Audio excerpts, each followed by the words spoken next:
అందరికీ నమస్కారం. జూన్ 8న మృగశిర కార్తె. ఈ వీడియోని లైక్ చేసి మన ఛానల్ని సబ్స్క్రైబ్ చేసుకొని పక్కనే ఉన్నటువంటి బెల్ ఐకాన్ని ప్రెస్ చేయండి. ఈరోజు మా వీడియోలో 2025 సంవత్సరంలో మృగశిర కార్తె ఎప్పుడు ప్రారంభమవుతుంది? మృగశిర కార్తె ఈ సంవత్సరంలో మృగశిర జూన్ 8న వచ్చింది కాబట్టి ఈ మృగశిర కార్తె యొక్క విశిష్టత ఏమిటి, ఈ రోజున ప్రత్యేకంగా చేపలను ఎందుకు తింటారు అనే పూర్తి వివరాలను ఈ వీడియోలో తెలుసుకుందాం.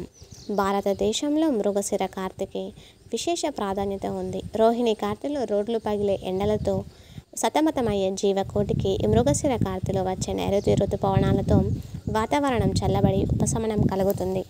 రైతులు ఏరువాక సాగే కాలమని కూడా అంటారు.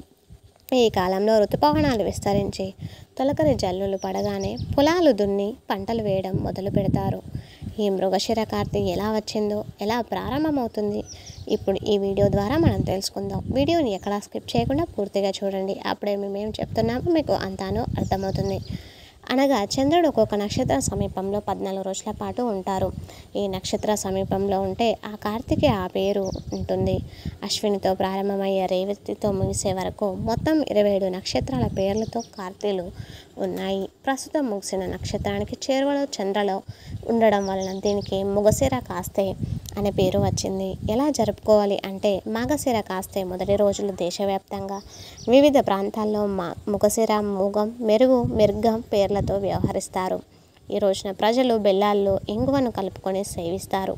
ఇంగువ శరీరంలో ఉష్ణాన్ని ప్రేరేపించి వర్షాకాలంలో సోకే వ్యాధులకు నియంత్రిస్తుందని మన పెద్దలు చెబుతారు.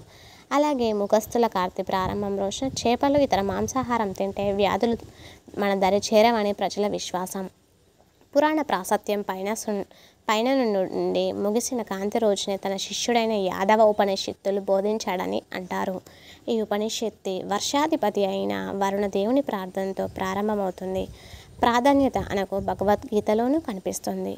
తొలకరి జల్లుల అనంతరం ధరణి నుంచి ఉద్భవించి వ్యాపించే పరిమళాన్ని తానేనని వివరిస్తాడు శ్రీకృష్ణుడు. ఈ సమయంలో వాతావరణం ఆహ్లాదకరంగా ఉండి మానవునిలో ముగిసిన కార్తె అనంతరం తేజస్సు అధికమవుతాయని జీవకోటికి ప్రాచీన వైద్యులు తన గ్రంథాల్లో వివరించాడు. బత్తిన సోదరులు పంపిణీ చేస్తూ వస్తున్నారు. మరియు ఇతర శ్వాస సంబంధిత రోగాల నివారణకు ఔషధ గుణాలు కలిగి ప్రసాదాన్ని తయారు చేసే రహస్యం బోధించారు. ప్రతి సంవత్సరం మగశిర కార్తె రోజునే రోగులకు ఇవ్వాలని ఆ రోజు తెలిపారట.